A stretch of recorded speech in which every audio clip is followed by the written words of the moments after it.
We as a city government need to take a more aggressive approach to addressing the acute affordability and housing crises facing our city. And of course, we have to do it in partnership with the other governments. But there are things we have to do here in order to move forward more aggressively. The Housing Action Plan begins the process of updating the city's regulations so that we can meet or exceed the target of building 285,000 homes over the next decade that are set out in some of the recent provincial initiatives.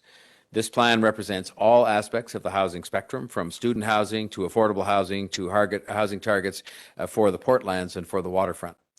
Importantly,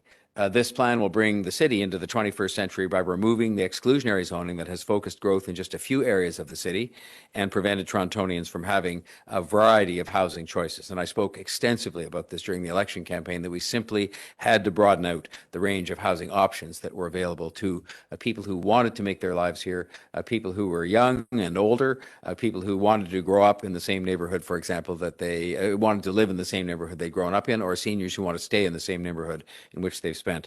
most of their lives.